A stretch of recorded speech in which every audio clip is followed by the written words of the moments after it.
What's going on, everybody? We are live as BoogiePod episode 49. We are one away. A week from now, we will be doing BoogiePod episode 50. Ain't that just awesome? 50 of them. You said it feels like, or you said that in the last it's felt like 50, or you said it feels just like 49. To me, it feels like a lot more than that. I feel like we've done a lot of these, but we've really only done 49, I guess. But we got to get through 49 first. So we'll be going over BoogiePod and all that classic stuff in college football and the NFL. Same old, same old. We got some headlines to read out. UFC 280 went down. We'll talk about that. And we'll talk about one thing or two in the NBA, and the World Series kicks off. And we'll talk about that as well. But Jake, as we always, how was your week? Pretty good. That's good to hear. So let's kick it off. Boogie poll. If you don't know what that is, it's our version of the AP poll, but it's only top 12, not top 25. And yeah, you want to kick it off? You got any honorable mentions? Penn State. Okay. Left them out. Probably should have put them in, but I didn't this week. So Okay. that's a big one there. All right. But my 12 is Wake Forest. Okay. All right. They've been silent after Clemson beat them. Everyone quit talking about them. True. But they're a very solid team. That's true. I'm gonna fix the. It's a little better. I don't look like a ghost. Okay. My honorable mentions are Ole Miss and Penn State. I have them both in the honorable mentions, right on the outside looking in. And then for my 12, I have UCLA still. Even though taking the L to Oregon, I still feel like they deserve the 12th spot there. At Oregon, you kept it semi-close. You came back, showed some heart. You only have one loss. I'll put you at 12. Yeah, 11, I have UCLA. Okay. No Oregon game. They're kind of supposed to lose that one. Oregon's ended up being a pretty dang good team this year. We all kind of wrote them off after Georgia, but Yeah. I think UCLA is still solid. Yep, I agree. At number 11, I have Oregon. So, we talked about them getting kind of written off after the Oregon game. They have now worked their way back into my top 12 with the win over UCLA. And, hey, they went out. They're in the playoffs. They only got one loss. So, the Oregon loss looks pretty bad, but you could also write off his first game of the year, too, on the road. It wasn't really on the road, but it was in Georgia. So, it's tough, It's tough. Yeah. My 10, I have USC. They had a bye week. I'm pretty sure after the Utah loss, but they look good against Utah. The defense is struggling. You can tell they're probably still a year out from being like serious title contenders, but they're still good this year for Lincoln Riley's first year. Yep. I think they're very solid at 10. Okay, at 10, I have Wake. You had them at 12. I think I'm a little bit higher on them. They've looked awesome since then. They have to be rooting against Clemson to drop 2 out of their next couple. I think Clemson only has one ranked team left in their schedule, which is South Carolina. There's still some, special games and on the road at Notre Dame and stuff like that could definitely lose. But Wake has to get them to lose 2 to even be considered in the ACC championship. But if they're another team that if they can make that ACC championship and they can win out, they'll probably be in the playoffs too with only one loss. So I got them at 10. Okay, so for my 9, you got to remember, this isn't like a deserving AP poll. This is a power rating. And I'm probably overreacting a little bit, but I'm going to put Clemson at 9. Okay. I know they keep winning. I don't like the way they look, though. I don't like the way they look, especially DJ playing that bad. I know they say he's their guy. We'll see. It's just spotty. He's been good. Way better than everyone thought this year, but I don't know. I don't trust them. All right. Even though they played they're not going undefeated this year, I still don't trust them. Okay. At 9, I have USC. Still pretty high on them. I still think they're the best team in the Pac-12, just talent per talent.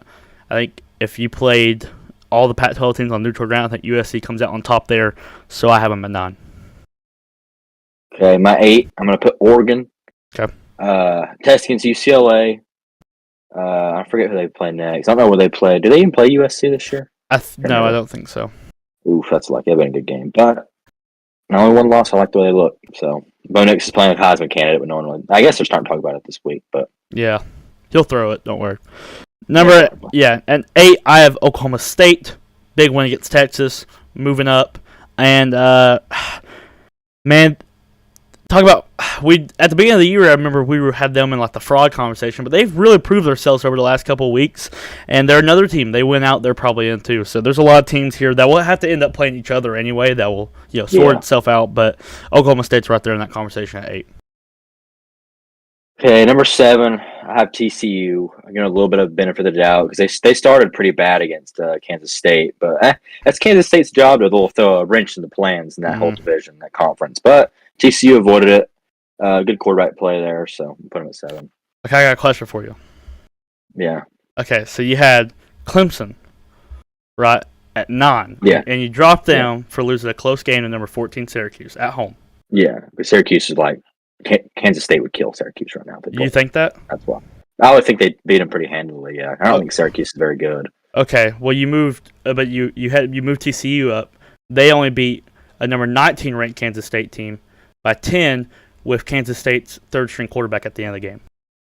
That's the thing. I know. Yeah, I know. I agree. Okay. It's a little hypocritical, but I think TCU would beat Clemson right now. Okay, that's fine. Number 7, I have TCU. I think TCU is pretty good. And like you said, Kansas State's just a team there to ruin people's chances.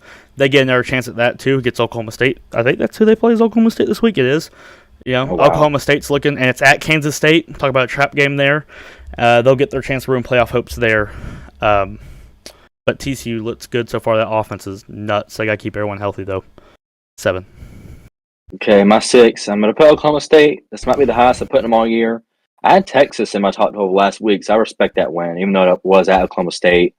Yeah, it was a good win for them because Texas, like, we chose Oklahoma State, both of us, right? And we did our pick'ems.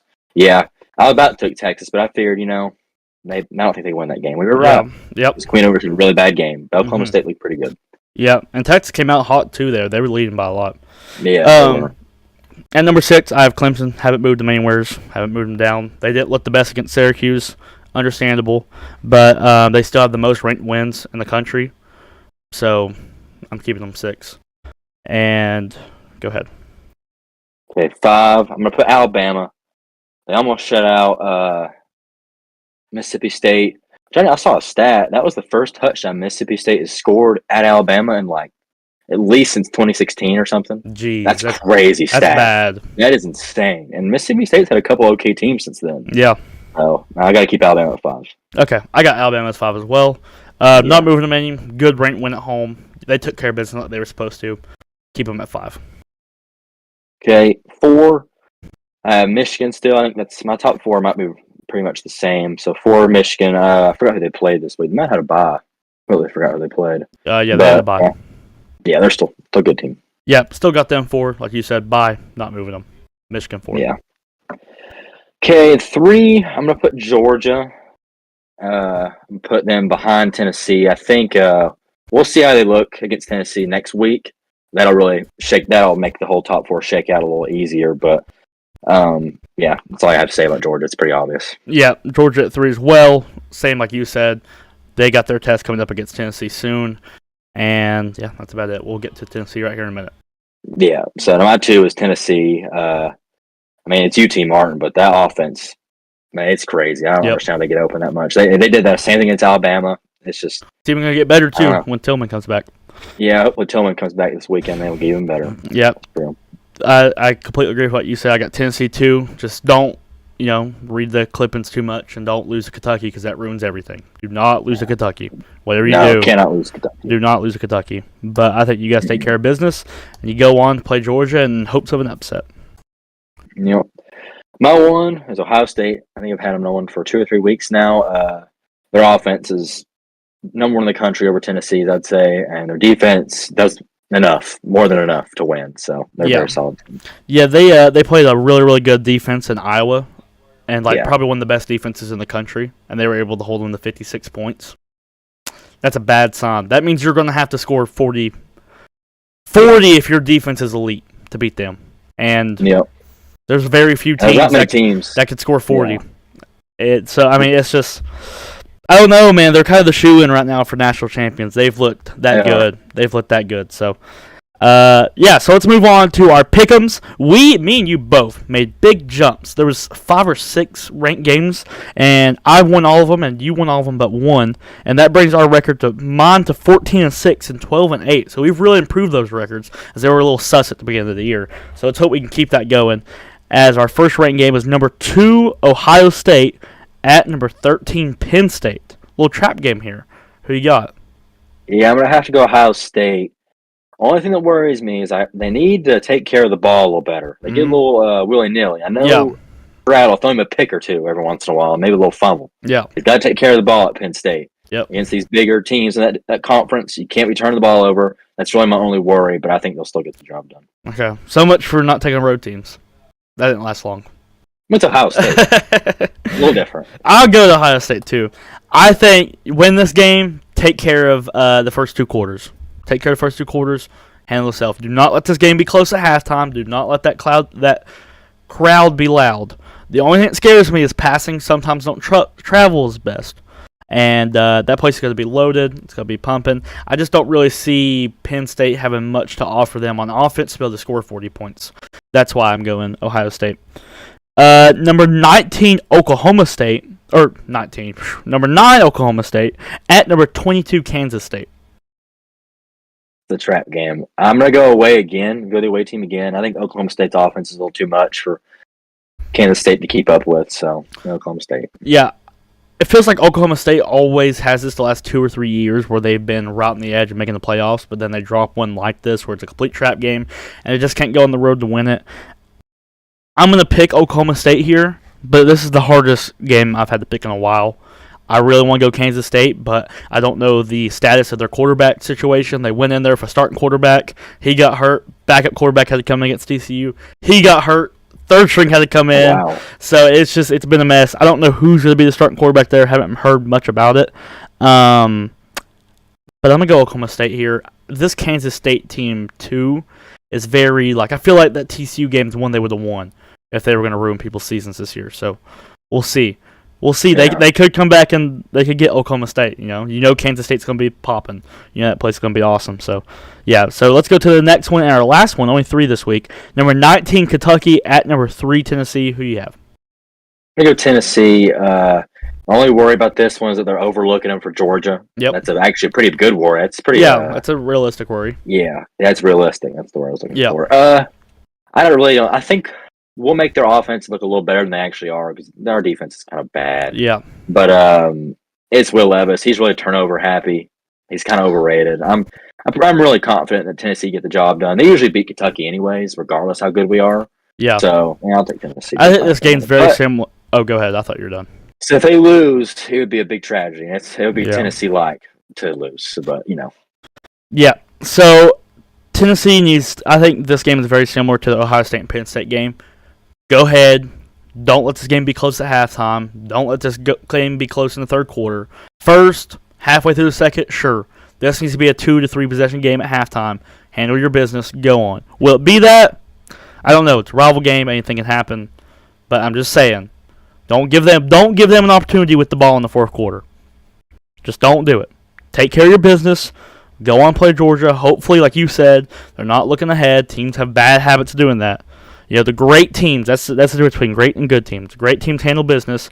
Good teams can get upset on the way there. So let's hope they handle business there. And I also have Tennessee, if I didn't make that clear. So let's go into my playoff pool. We lost one team. One team got hit by the playoff monster, man. He got dinked, and that is the team we've been talking about a little bit already, and that's Kansas State.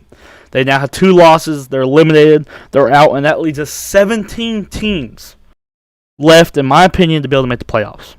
And that is Georgia, Tennessee, Ohio State, Michigan, Clemson, TCU, Alabama, Ole Miss, Penn State, Illinois, Wake Forest, Syracuse, UNC, Oklahoma State, Oregon, USC, and UCLA. If those teams win out and handle business, they would most likely be in the way I look at it, unless there's unless there's more than 4 of them, then there's a chance that could happen. And if that's it, then we'll worry about that when we get there. But right now, there's still 17 teams left, and there's a couple of teams that Ohio State, Penn State loses to Ohio State, they're out. 2 losses, they're gone.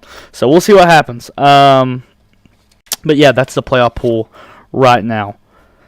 So let's move on to NFL, and we're going to talk about the big headliner that got announced today. And that is Matt Ryan is on the bench for Texas quarterback Sam Ehlinger. Move is really shocking to me. That's my first reaction to this. What's your first reaction? I'm shocked. I was shocked too. Matt Ryan has not played well this year at all. Really, some almost double-digit picks already. That's I got his stats right here if you want to hear them real fast. Sure. Okay, he's thrown 2,008 yards, 9 touchdowns, and 9 interceptions. He's 500 on touchdowns and interceptions. For a guy that is a fringe Hall of Famer, like he'll have a case. This is not the way he'd want to end his career. I'd say it's probably over. Yeah. I heard there was a rumor his shoulder might have got separated in the last game. That's why they're getting benched. But then people are saying it's probably not it because they've said he's already benched for the rest of the year. Like he's done. Yeah. Well, so I saw on ESPN today that they said that the shoulder. They came out and said the shoulder had nothing to do with him being benched. Okay. But the shoulder is a true thing. He is hurt right now. But that had nothing to do with the bench, though. Yeah, I think this is the way he goes out, sadly. Yeah. The Colts have really done a really bad job managing that franchise.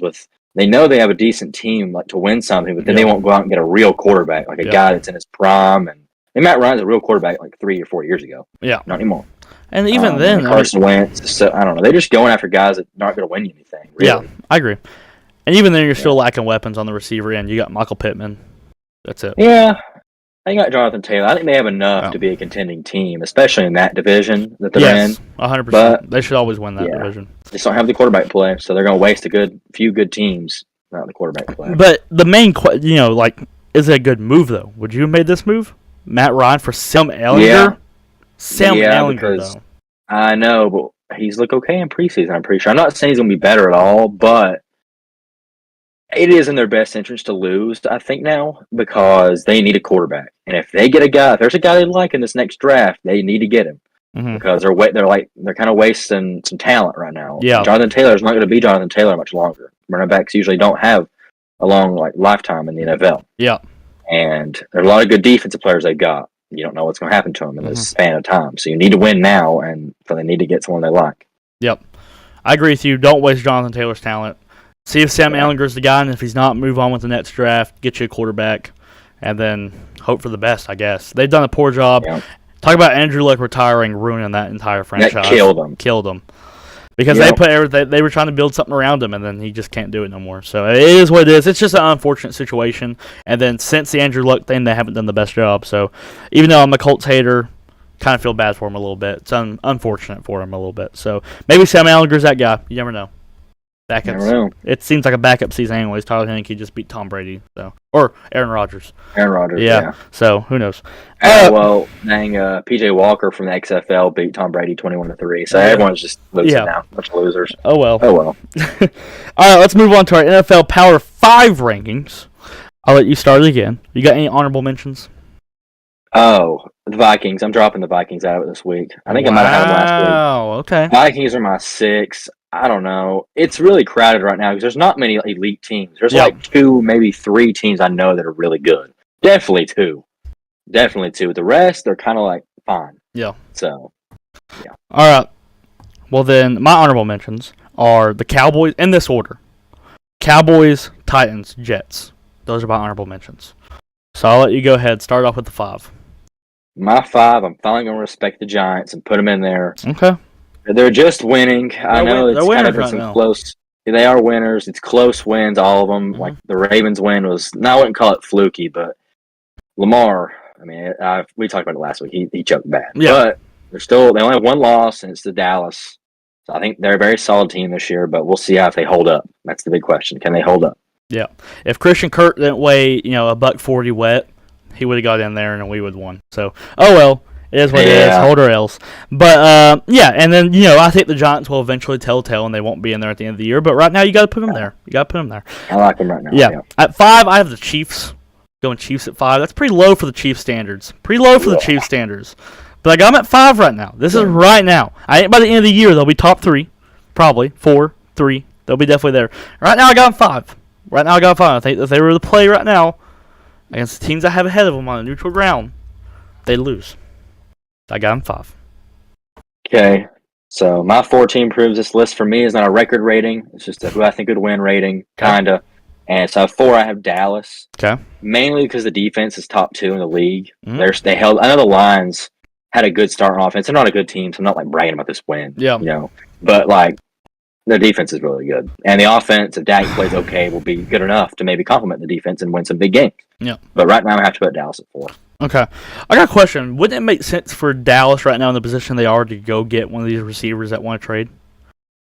Why? Jerry Jones doesn't like getting outside guys. It's a Jerry Jones. But if you're the manager, okay, that's what I'm saying. If I was a GM, I would be going after Chase Claypool because I think the Steelers, they're kind of bluffing on the Christian McCaffrey level. Like they want multiple big picks. Yeah. They know Chase Claypool's not worth half of that, maybe a quarter of that. He's worth like a mid-round pick. Yeah. I would be going after Chase Claypool. If I could somehow swing DJ Moore, that would be ideal because he's better than CeeDee Lamb, probably. That would be huge, but that's not happening. He's not even going to move. He's going to stay. And you still got Giants legend on the free agency too. You can go get as well. Odell. If he could say, yeah, I like Odell to go to. So I think he might go back to the Giants. CD and him would be awesome. Yeah. They need a wide receiver bad, but like I was thinking about it, they probably have right now. They probably have one NFL caliber receiver in CeeDee Lamb. Michael Gallup is, but he's not been. He hurt his ACL. He's not back to 100% yet. Yeah, but it's pretty hard to win with. Noah Brown can be if you catch him on the right day. Yeah, it's a day-to-day thing. Yeah. But yeah. My 4, I have the Giants. Heard me right. Giants would beat Chiefs on neutral ground today. Now next week that could change. 2 days from now that could change. If they play today, I take the Giants. They're winners. I think they'd find a way to win. So I got the Giants right now, and like you said, I'd like Odell back at the Giants. They gotta make something. You can't get caught in the middle. Whatever you do, don't get caught in the middle. That's the worst scenario you can do. And I think the win against the Jags, that puts them at 6-1. I think it kind of forces their hand to go for it a little bit because you almost have won too many games now to where you can't do it. So you kind of gotta go for it now. It's time to make a trade, make a move, go win for the Giants. Yeah, before I go into my 3, I'll agree. They've played themselves out of a premier QB pick unless they trade up for it. So they got to see if Daniel Jones is really the guy they want, and because they have to pay him and Saquon in the offseason. I heard it on the radio. That's rough. A lot of decisions to make for the Giants. But my 3 is still the Eagles. My power rankings are pretty the same after the top, like the 4 and 5 teams. Yeah, Eagles, they had a bye week. They're definitely really, very, very solid. That's all I got to say about them. Number 3. Yep, at 3, I have the Vikings. You have them out. I have them in. I have them at 3 right now. I think Kirk Cousins and this team is the best team they've had so far. That might be a stretch a little bit because I know they've made the playoffs a couple of years. But I think this team is a team that can maybe not compete for a Super Bowl, but Vikings in NFC, correct? Okay, I was making sure. A team that could compete for a NFC championship, and I think they have that right now, and I have them at 3. Yeah. If Kirk was better in prime time, I completely agree, actually, because that team is loaded. Yeah. They're a loaded team. But, my 2 is the Chiefs. The win against the 49ers was supposed to be kind of a trap game. Everyone thought the 49ers were going to win this. They got McCaffrey. Yeah. They kind of blew them out at the end. They pulled big away. Blew them out on the road. That's a really impressive win. Yeah. Yeah, Chiefs are easily the second best, like top 2 team in the league right now. I think Mahomes is playing like he does. Got a little careless with the ball once or twice last game, but it's style of play. But definitely number 2 for me. Yeah, if they didn't beat the 49ers, obviously they wouldn't be in my top 5. But the way they beat them got them that 5 spot because they would have been an honorable mention. Cowboys would have passed them up. But that win was so impressive on the road, I had to put Chiefs at 5 there. So I'm going 2. I got the Bills. Bills at 2. I still have the same 2-1 team as last week. I think both of them were on the bye. Were the Bills on the bye this past week? Who did they play? Yeah. They were on the bye? Yeah. Yeah, they were on the bye, I think. Yeah. So Bills took care of business at home. So go for the Bills. Yeah. My 1 is the Bills still. I think Bills and Chiefs are a step above everybody else right now. Eagles can maybe be on that tier. Wouldn't shock me because they're very talented as well. But for now, I got to keep Bills and Chiefs at the top tier. I got Eagles at 1, only undefeated team. So right now, I would take them over everybody on neutral ground. Include the Bills, include the Chiefs. I take the Eagles. Not because Jalen Hurts, but I will give Jalen Hurts credit. He's done exactly what you need to do with a team around you like that. Let them play. Don't try to play hero ball. And it's hard not to play hero ball. Obviously, look at all the other quarterbacks. You got to give him credit for not trying to play hero ball. Taking away gets him. If no one's open, he runs. It works. So I think that's what gets. If Lamar would just settle down and not play hero ball, he'd be just like Jalen Hurts. But right now, Jalen Hurts outperforms him a little bit. Not stats wise, but just in general. And that is because he doesn't play hero ball. He wins. If Lamar would not try to do that, he'd win too. So let's move on. Speaking of Christian McCaffrey getting traded, we're a little late to this because they literally waited until we did the BoogiePod, and then they're like, okay, we'll announce it now. So we'll have to talk about it now. But Christian McCaffrey to the 49ers, let's get this on record real quick, Jake. Good move or bad move for the 49ers? I've said this to everyone I've talked to about it. For the 49ers, it's probably most likely an L move for me. The only way it would be a W is if they win the Super Bowl. Yep. They made a slam dunk move. You got to win now because you traded a lot of your picks away for an injury-prone running back. It's true. I know McCaffrey's like that guy, top 3 guy when he's healthy. He's been pretty healthy this year, minus some minor, normal football things. But Yeah. he can stay healthy and they win a Super Bowl, I would say it's 100% worth it, but I do not think they will. Yeah. Sadly. And to bring this up real quick, and I was thinking today, because I knew we were going to talk about the 49ers on the podcast. I got something to say. I know Trey Lance played, 2 games tops? Something, it wasn't many. Yeah, it wasn't many. I'm ready to call him a bust. And I'll tell you why. I was looking at that 49ers roster, and I was like, the 2 games he played is enough for me to show with that roster that he doesn't have it. That roster. I think if you slide him in right now, Jimmy G, he loses all the games ahead of him, and he'll lose them. I know it's off topic a little bit, and I'll get to what the question is, but I just want to bring that up there. I think Trey Lance is not the guy. So if they're waiting for Trey Lance to be the guy, it's time to get rid of him or something, or do something with him. I don't know what it is. I've seen enough. That's the most talented roster he will ever play with, most likely. Yeah, they're a loaded team. In his career, those 2 games he played, unless he has to come back this year or something. Well, he's out for the whole year, so no. So, because with Christian McCaffrey, obviously the roster is more talented, but that is the best team he'll ever play for. And usually with rookie quarterbacks, it's the complete opposite. The first team you play for is usually the worst, and then it gets better over time. They build around you. So Trey Lance got the best scenario possible, and he lost the first 2 games, I think. So, no, it's kind of random, and I know it's just 2 games, and I could easily be jumping the gun there on him. He could win like 1 million Super Bowls, but right now, I'd call him a bust. Anyways, moving on to my question. CMC to the 49ers, I agree with you. They win a Super Bowl, great move. It's completely worth it. If you don't win a Super Bowl, man, if you make the Super Bowl and it's like competitive in the Super Bowl and you just come up short, whatever, you had your chance. It's okay. But if you like first round playoff exit upset or like you get blown out in the NFC Championship, that's pretty bad. You know what I'm saying? Yeah. I think I agree with you. It's all about success this year for if that trade comes out well or not. Good for the Panthers. Yeah, great for the Panthers. I was going to say another thing, 2 things. I think one, if say the 49ers had like a superstar quarterback, I would probably take them with this roster to make the NFC Championship game like every year for a long time. Yeah, if they're that good. If they everywhere else, they're great.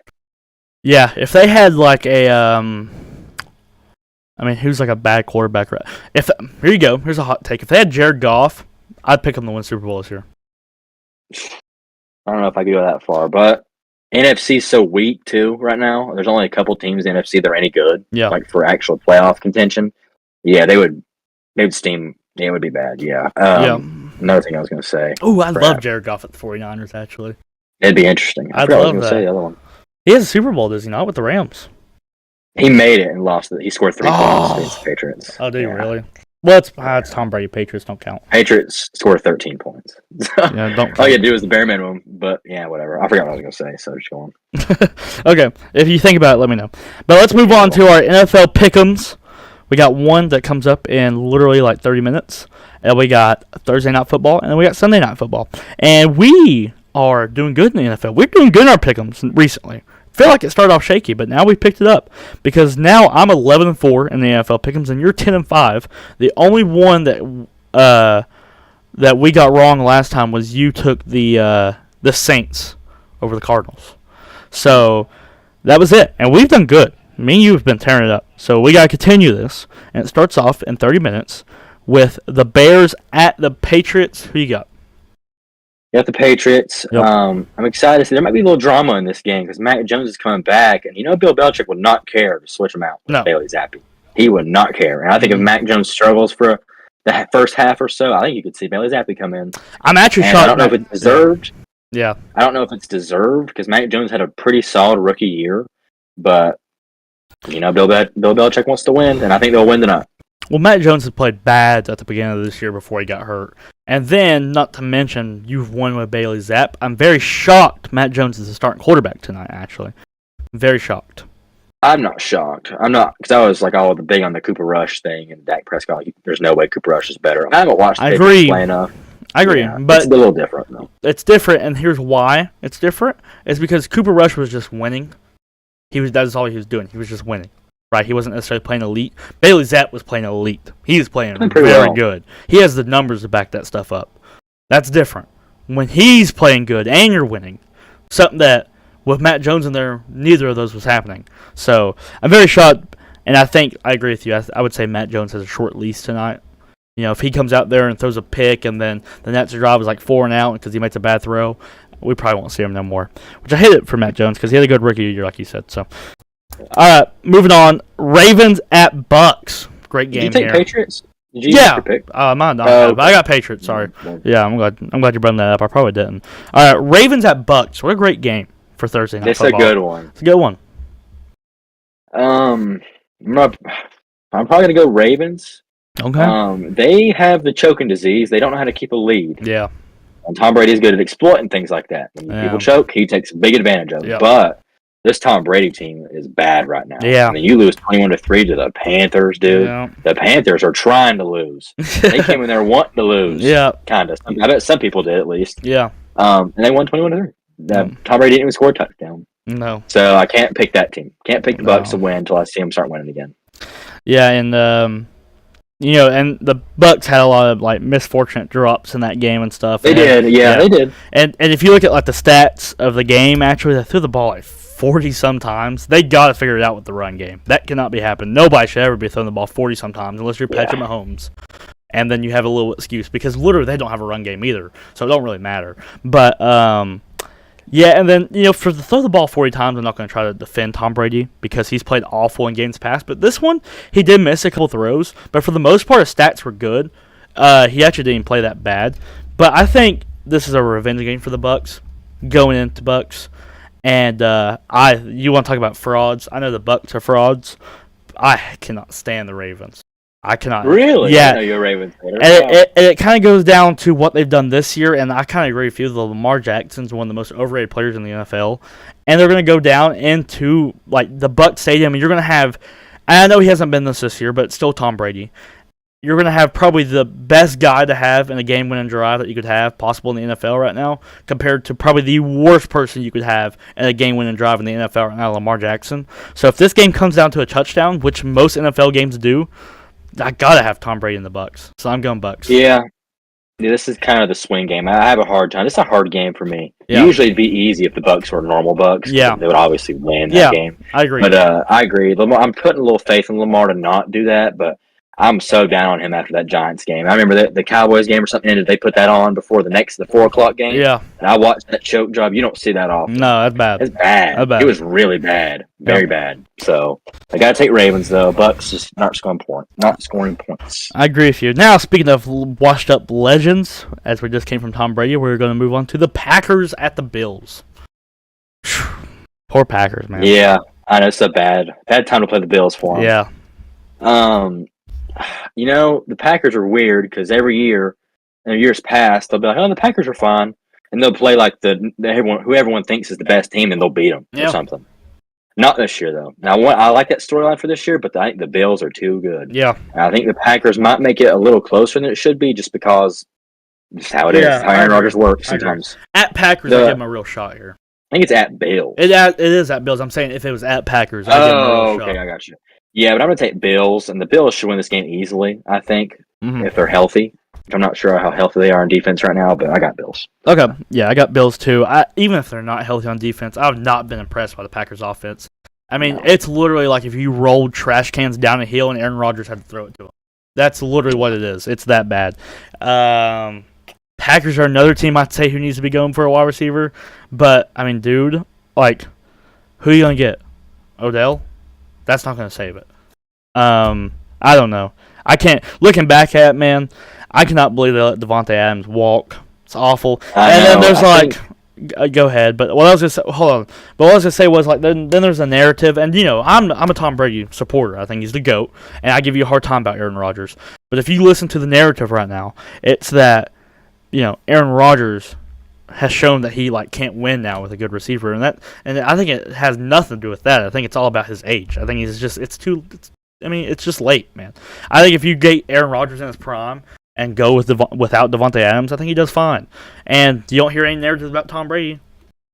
And we've known Tom Brady's been able. Well, it's there's like a reason. Oh Lord. Yeah.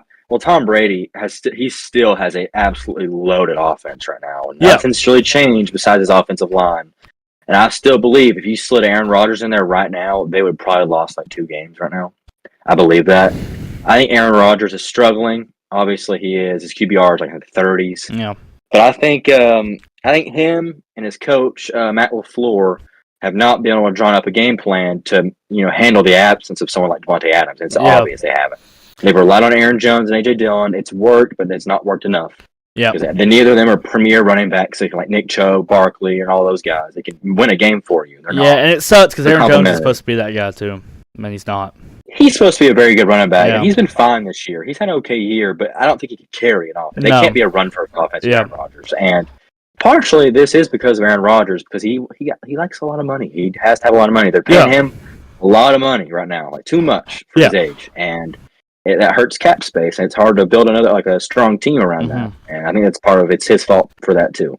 But they got to figure it out. This all, in my opinion, circles back to the Jordan Love pick way back when, because he was supposed to be the next Aaron Rodgers, and he turned out not to be. Yeah. So not even close. Yeah, so like now they're stuck. That forced them to pay Aaron Rodgers that money, and and I think it's kind of obvious that Aaron Rodgers, obviously he cares about winning, but he don't care enough not to take the big paycheck, and I don't blame him. Make as much money as you want. I'd make money. Yeah. So, and so not to say Aaron Rodgers kind of getting what he asks for, and he's not the one complaining. I'm not saying that he's in the wrong at all. I'm just saying in general that I mean, like you said, you get that much money, you can't expect them to go out there and buy you a huge receiver. And also, I want to give credit to Devontae Adams. He's been able to leave and still do fine, even though his team that he's playing on sucks right now. He's done fine. He's done good. But you can definitely tell in Devontae Adams the way he's acted too that he's missed Aaron Rodgers as well. But we went way off topic here. We're both going Bills. We're both going Bills. That's where that's supposed to be. Let's move on to the MLB World Series prediction, Jake. It's Astros versus Phillies. I think it starts Friday actually, so they got a little while off here to get everyone healthy. But I like that too because you get to see the aces and everyone pitch against who they're supposed to pitch against. But who do you got, Jake? Give me your prediction. Who and how many games? Before I pick, let me say, if the Astros do not win this World Series, they're going to go down as like one of the losers. They got to win one without cheating. Yep. They've gotten so close. Well, last year with the Braves, it was 88-win Braves. Braves got them in 6. Could have been less if Charlie Morton didn't get hurt. Yep. This year, you get the Phillies playing maybe better than that Braves team did last year. And the Braves are on fire. And this Phillies team is on fire as well. Yeah. But the Astros are like inevitable. They can go down like 4-0. They come right back the next inning. They look about perfect. Yeah. I'm going to take Astros in 5. Okay. I think they can perform. They've done well. They are undefeated right now. They've not lost a game in the playoffs. I think they swept the Mariners, I'm pretty sure. Yeah. And they swept the Yankees for sure. I know that. Yeah, they haven't lost a game yet. That is ridiculous. Yeah. That's rare. I think they'll lose one of the Phillies, so 5. Okay. Like you said last week, a gentleman's sweep. Gentleman's sweep. Yeah. You said, if they lose the series, they're losers. I think they are losers. So give me the Phillies. Give me the Phillies in 6. Go in the Phillies, just like the Braves beat them. Phillies in 6, NL East, underdog, comebacks and get some wins. Give me the Phillies in 6. And I picked against the Astros all series anyways, besides the Mariners one. So might as well keep doing it. Maybe I'll get lucky they'll lose. So give me the Phillies.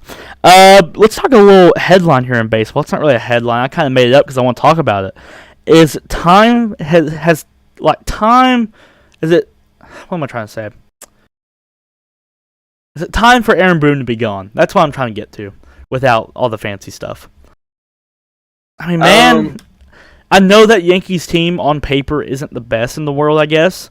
But, like, for as much money as they're paying those guys, they really can't improve much with how much money they're giving away and stuff. I just don't, especially if you're going to have to re-sign Aaron Judge for even more money. And, I don't know when Rizzo's contract is, but it has to be soon. He's a free agent, actually. Yes, and he's been their best hitter in the playoffs, almost. So it's kind of like, well, what are you going to do? What are you going to do for your Yankees? Well, I know we said we wouldn't get into it too much, but I feel like they've messed up. The Yankees are like a big money team, like the Dodgers, where they'll just go out and buy. They'll go buy, and have this team where there's no point in like having a rebuild anymore. You just go buy new players. which is fair, and they trade those players for other big names. But they've kind of done a weird thing. When I look at that lineup on paper, and I think I had them finishing fourth in the AL East this year. Like, I thought they'd be pretty bad, and they were obviously really good this year. Like, at least in the first half, they were pretty meh in the second half and in the playoffs. They were lucky to get by the Guardians, actually, because I was a big on if the Guardians won that series, Aaron Boone has to be fired. Yeah, because a sweep. Yeah, long story short, probably. Yeah. About, I guess I was going to say, they've kind of got Garrett Cole on this biggest pitcher's contract of all time or something. They're going to have to pay Aaron Judge like one of the biggest contracts of all time. When you're spending this money on these guys, you don't have time to rebuild. Yeah. You're wasting all that money then. Either you let them go, because I think if they were really, I don't know, they're in a bad spot. They're in a bad spot. They're in a bad spot, dude. I think they won't win a World Series until they hit a full rebuild, and they just suck it up. You rebuild. I agree. Then they'll win one. And you can't rebuild in New York. That's the problem. You can't rebuild in New York. No rebuild in New York. That place would be burnt down. And I just want a hypothetical, because I'm a Boston fan. That's also rivals with Yankees, so it relates a little bit. If Alex Cora was with the Yankees, how do you think they would have done in the playoffs? I think they get like 1 or 2 wins against the Astros and still lose. That Astros team is better everywhere than the Yankees. So Cora is like a 10 times the manager Aaron Boone is, obviously. We all know that. Aaron Boone, I don't think there's not a culture there, I don't think. Like, look at teams of past. The Braves last year had a great clubhouse culture. They talk about it all the time. The Phillies this year obviously do. It's great, too. And so you have to have that to win the big games. And I don't think the Yankees have that. And at the end of the day, no disrespect to Aaron Boone, but at the end of the day, he's just a player. That's all he is. He's a player's coach. Yeah, and that's kind of all he is. There ain't nothing special about him. Like, when you go look at these great all-time managers, they have that it thing about them. They've done it already. Mm-hmm. They've won it. Like I'm saying, like, I'll keep reference out to Corey because I know him best because I'm a Boston fan. You look at the roster he took last year to what they did, and I know this year was a little sussy, but what they did last year, then Cora's been there. He's already won a national championship, World Series with the Red Sox, and there's obviously other different managers that are just great. And those guys, imagine if they were with that Yankees team, what they could have done. So, I think Aaron Boone is the issue there. I think they need to address Aaron Boone first, and then they can worry about all their other issues. But if you don't have good coaching, it don't matter. That's true. One more point. A lot of the Yankee fans that I heard on the radio on the way to school were saying, like, maybe they should look at getting rid of Brian Cashman. I think that's his name, their GM. Yeah. Because he kind of botched the Aaron Judge deal a little bit. They needed to get him signed because now they've messed up because they're going to have to pay him a lot more money. And now they haven't just done a rebuild, and that's what it's going to take, I think, to have a complete lineup. You look at it, like, Aaron Hicks is not very good. Nope. Isaiah Kiner for left was an okay utility guy, but he should not be starting for you every night. Nope. It's like the pitch rotation's so overrated after Cortez and Garrett Cole, and the bullpen's actually good. But I just don't think and plus the Astros, they could go down as like the Astros are just better than them every year, and the Yankees are just never quite good enough to beat them. Yep. It's unfortunate for them, but, it is. They have bought themselves into a hole, and I don't know what they're going to do. We'll see. Nope. That's why it's always fun to see a New York team struggle, because if you're not a New York fan, makes it fun, because it's interesting to see what they're going to do. So let's move on. UFC 280 was this past week. I think it was 280. Was it 280? I know I've already said that once, but I'm not 100%. 80 or 81. I can't remember. Either way, it's Islam Oliveira card. Yeah. So let's give our reactions to that. Islam submits Oliveira in the main event in round 2. What was your thoughts and opinions on that fight? Oh, man. I don't know. I had to ride the Oliveira train until I couldn't anymore. I picked him, obviously. You took Islam. You said you were going on. You did. Yeah. Man, Islam looked really good. And we all knew he was good, but I didn't think he was going to be that good. No. Personally. I knew he'd be good. I kind of hated on him a little bit on this podcast, probably. And, respect. Yeah. He looked good everywhere. I don't know what to say. And his hands look good. I mean, his hands look better because Oliveira doesn't move his head at all. Yeah. And also has no chin. I don't know. Oliveira just gets away with that. He's lucky he won in a row right there because the way he moves his head. But Islam looks to be better than Khabib, I think. You said the same thing probably after the fight. I think Islam's peak can be higher than Khabib's peak if he'll fight. That's my only point here about the reaction about it. If Islam will fight more than one time a year, you will never hear me say a bad word about him, ever. Yep. Now that he's the champion. If he keeps winning, he looks to be pretty entertaining because he can strike a little bit. Yeah. If he fights, I'll never say I'll hate on him none. Yeah, and if he doesn't fight, you know. And something else that he does that Khabib didn't necessarily do, and this is not like a hate on Khabib session because I love Khabib, but something that Islam does now that Khabib didn't do until later on in his career. You remember the Gaethje fight. He took Gaethje down and submitted him instantly. He's looking for it the whole time. That's entertaining. You're going to do that. If you're going to take him down, you're going to try to submit him, get him out of there. Sure. Islam, that's what he does. He takes you down and he tries to finish you. And I'll give him credit. He don't just lay there. He easily could just lay there if he wanted to and coast. He don't do that. He tries to finish at least. He done it with everyone he's faced. And the striking, man. We've talked about this fight 100 times already on this podcast leading up to it, even before our final predictions. And I feel like me and you would always kind of mention, hey, don't sleep on the striking. We know Oliveira's chin's kind of sus. And we kind of mentioned it, but we didn't really call it necessarily. But when he got knocked down, I remember telling Blake over there, like halfway through the round, and I said, Blake, he's going to get knocked out. That's what I said. I said he's going to get knocked out. And then, bang, he got knocked down. He didn't get knocked out, obviously, but he got dropped. And Islam looks great. He fights Volkanovski next. Don't know how that'll go. We'll talk about that when we get there. Yeah, impressive right there. So, Sterling versus Dillashaw. Sterling got the knockout in round 2. What's your reactions and thoughts about this? I kind of thought Dana White should be ashamed that they let this fight go on. The UFC should kind of be, we're buying a product here. Yeah. It's expensive, like $70 or something, plus the ESPN Plus fee is like $15 or $10. Yeah. I don't want to watch people that are hurt come in there and fight. No, especially with an injury like that where he walks in there and you see a big bone poking out of his shoulder. Yeah. The dude obviously could not fight. He even said it popped out like 20 times in training camp. Yep. He's old. Why are you fighting him? Yeah. You had backups planned. Why are you fighting him? Yep. It's not fair to the viewer, I don't think, for him to come in there that hurt and fight. No, and I think it had been even more hyped if you just went ahead and called up O'Malley to fight there. He was supposed to be the backup anyways for that fight. I think it had been hyped, Aljo O'Malley. But what I was going to say was unfortunate for both guys. And I don't know if you saw it. Dana White did come out and say that he had no idea this happened. They kept it from him. So I don't know. He's seen when he gave the press conference and podcast. He was really upset about it. He was mad. Okay. So I kind of believe him if he was mad. But then again, I feel like that's kind of his job to go out and figure out these things. They shouldn't be able to keep something like that from you. But I guess if you try hard enough, I mean, they kept it away from the media and everything. There wasn't even rumors of that. So, yeah, I mean, it's an awful situation. Kind of dumb on Dillashaw. I get he's trying to be the guy. I get it. I understand you don't want to back out and everyone, clown on you and stuff. But sometimes you got to kind of take your clowning a little bit because for that reason right there. Because now he's ruined his title defense. He's not going to get another one. He's not going to get another title. No, he's probably done. Yeah. He's probably done now. I'm actually kind of shocked he didn't retire in the cage. But I guess he still thinks he got some more. So, all right, let's move on here. O'Malley versus Peter Yan decision. What is your reaction on this? Probably an all-time yoink for O'Malley's part. Not his fault. He fought a great fight, man. No. He did better than I thought he was going to do. Yeah. He can take a punch, too. That's huge for his future. Yes. He ate one from Peter Yan. He started sitting in his chair and got right back up. Yeah. I thought he was going to go down. I think O'Malley is probably a top 3 or 4 bantamweight in the world right now. 100%. Definitely. The guy is great. And I think, hopefully, because he'll probably fight Aljo. And you were saying, a lot of people think like the fix might have been in a little bit. And then some people that say that also say that O'Malley should probably fight one more time.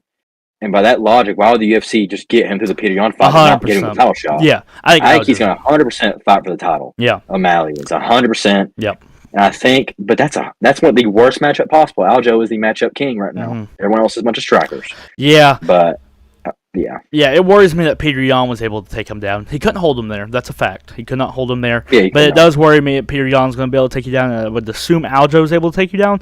But Aljo cannot defend himself like Peter Yan can against Sean O'Malley. So very interesting fight. Cannot wait for it. I do agree with you. That's next. They wouldn't fix the fight for no reason. I think that's why it's next.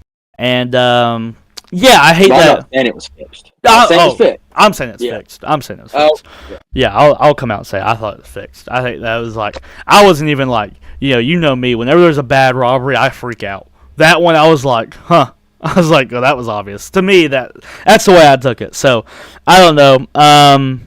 Great for O'Malley. I'm not taking anything away from him. Dude fought. He impressed me a lot. Yeah. You'll tell you something. I'm going to bring you back. A couple of months when he fought Pedro Munoz.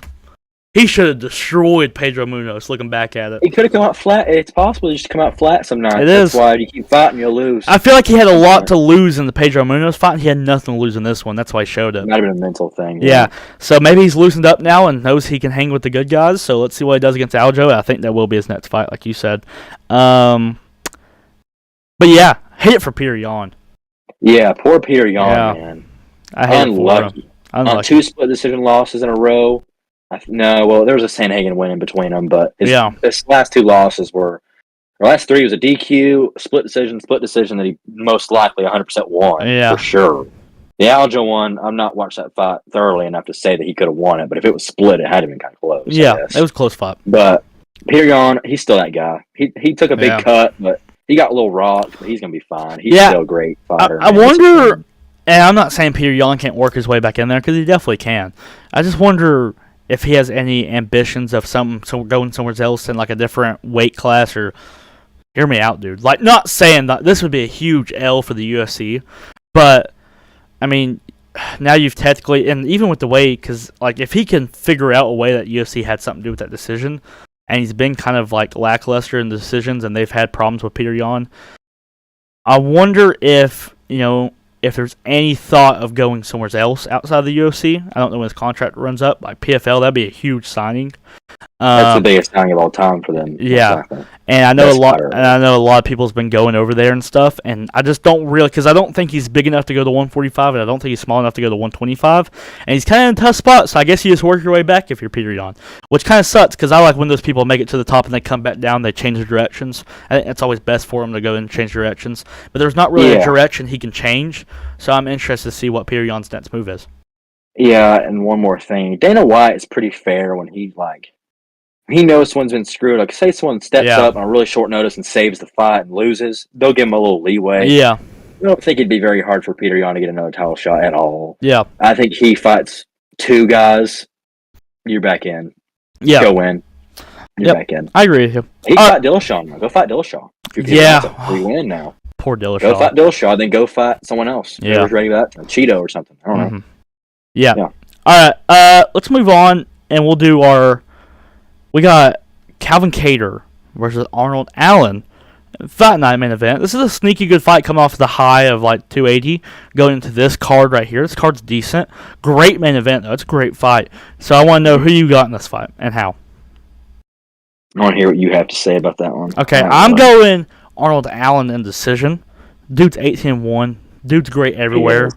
He just smoked Dan Hooker, and I know it's Dan Hooker, but Calvin Kattar just got robbed. One of the biggest robberies I've seen in a little bit. He did. Yeah. That's who. What's his name? Josh Emmett. Yeah. Yeah, he just got robbed, and Calvin Kattar's a good fighter too. This is a great fight.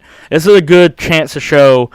Feel bad kind of for Calvin Kattar because we just got done talking about, if it kind of seems like you got screwed, he kind of helps you out. Not with Calvin Kattar, giving him Arnold Allen. So that's awful. But this we're going to get to prove, is Arnold Allen the next guy at 145, or is he going to get humbled a little bit by a legend here in Calvin Kattar? But I'm going Allen decision. I think he pieces him up. Calvin Kattar's he's literally a mini Max Holloway. He's like the same fighter, just pure boxer. Yeah. Relies on his chin and durability. And take some bad beatings. Man. I'm going to go Arnold Allen. He's overall better, more complete fighter than Calvin Kattar. Doesn't have to rely on his chin. So, Arnold Allen. Don't know how he'll win, but I think he'll win. Okay. And then let's move on to NBA. We got one little headline to talk about here real quick. And I ask you the question. And this is the last thing we got to talk about, so if you got any fan questions in there, go ahead. But how do you fix the Lakers? You have LeBron James on your team, and who's playing good. He's playing good. He's doing everything he can. And this is there is nobody around that mug. No one. Yeah, I don't care. Anthony Davis has played decent, but they have not been able to shoot at all, man. It's awful. No 3-point shots at all. So my question, and they're in a situation like the Yankees kind of right now, where they've, not similar, but in a situation where you're kind of stuck. Because you gave away all your draft picks and all this other crap. So what do you do if you're the Lakers, Jake? How do you fix the Lakers? The only way that I see you could actually fix the Lakers, fix them, is I don't even think if they went out and got more pieces, I still don't think they'd win anything. I just personally don't. My only way to fix them is you fire sell. You gotta because they have no picks. Like say LeBron retires, Yeah. AD's old by then. Russ is not good at all. Yeah. You got nobody, Yeah, and you Russ have no got draft benched. picks like the later in the 2020s. Yeah. So you literally just can't do anything except spend money. But I mean, I think you got to sell LeBron to somebody, then you get rid of Anthony Davis, and you give Russ to somebody for about nothing, and have a crap ton of draft picks, and you restart. Yep. For the Lakers, that's what you have to do. For the future though of that team, that's what you have to do. But for LeBron, he signed an extension. He made his bed. He wanted to stay. Yep. I don't know what to say besides that because Yeah. I don't know if he even knows there's anything to do. But No, I don't know. I don't know what you do. You just, I guess, you wait until Bronny gets drafted, then you go wherever he goes. I guess I don't know. I don't know how you do that's it. your only path. Yeah. So, oh well. Rip the Lakers. There's no solution for them really besides what you did. Fire sale, and it's hard. And they're like the Yankees. They're like a New York team. It's hard to fire sale at Lakers. Big name program. So we'll see what happens. Jake, give me your question of the day, and we'll wrap this thing up. I completely forgot what my question. Oh no, I gotta start writing it down. I always forget about this every time. Got Tom. Uh,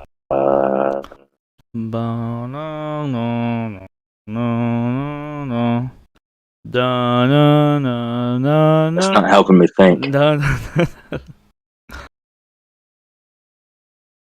Okay. All right. I gotta have it's a crazy not hypothetical, but just out there question. Okay. So like, I saw something about it on ESPN. There's a thing in the NBA and the NFL where they're trying to prevent tanking. Okay. They don't want people to suck on purpose. All right. Do you think that's like an okay thing? Do you think it's okay for a team to make it like kind of known that they're really kind of tanking, or do you think it should be like out like a? Do you think it should be looked down on to try to get a better draft pick? Because I remember when Doug Peterson, old Jake's head coach, got fired. Big debate because there was a huge controversy that they thought the Eagles and like a bunch of fans thought that Doug Peterson lost that game for him on purpose. Yeah. Because the Eagles like upper people wanted him to. Yep. What are your thoughts on tanking? I think it is not okay to let known to the fans and to the public, because put yourself in a situation where you're the fan. If they let you know straight out that you're tanking and they tell you, no reason to watch. It's true. No reason to buy any of their shirts or jerseys. No reason to watch, because they're losing on purpose. You're literally, what are you rooting for? For them to lose? That's idiotic to me. But now, I think it is okay to tank, because that's what you're doing if you fire sale. You're tanking. Now, that does not mean you go out there and lose on purpose. You go out there and try to win, but you tank with the talent you're going to lose, right? So, like, I think the Panthers are doing it perfect. They're doing exactly what you need to do. You got unlucky and you won. Fans got great, you got rid of it. I bet the fans were down bad. They're like, okay, but we got the future. Then you beat the Bucks. You still got the fans in it. You're still tanking. You still got all those draft picks. They're doing it right. You throw out and you give these younger guys a chance to go play. See what they can do. I mean, shoot, what if P.J. Walker has a great year this year? Get rid of him. Or maybe, I don't know how old the guy is. Say if he has a great year, you got a quarterback. You can save a draft pick now. You never know. You don't know what you have there until you start trying people. And that's why I think you try to win. You give these guys a chance to prove themselves, to maybe even make a trade value, or you figure out what you actually have and you could build around pieces that you didn't even know you could have. So, okay, that gave you an idea for my more classic hypothetical question then. Okay. The Panthers could probably have the number one pick. I hope for their sake, because I don't mind that. I kind of like the Panthers, actually. Yeah. Say they're good to take a quarterback. Mm-hmm. Who do you think they would take? CJ Stroud. Who's the guy? You think they take Stroud? Has to be Stroud. Stroud seems like a Panther to me as well. It's hard. After that, I don't know. After that, I can get where it gets a debate. I think CJ Stroud's clear number one though for me right now. I think so. Yeah. Okay. Because I think the Panthers aren't far off from being like an okay team again, because they have pieces. Like they have the wide receiver. Yeah. The Chuba Hubbard's not a bad running back. You don't need McCaffrey. Well, he's hurt. He now, helps. So. Oh, he is. Wow, I didn't know that. But that other guy, you got some pieces on defense as well. I mean, you get you a guy that's like pretty decent out of the box, out of the draft. Yeah. And that division's going to be really bad for the future, because the Bucs are going to suck as soon as they already suck with Tom Brady. They'll be bad without him too. So.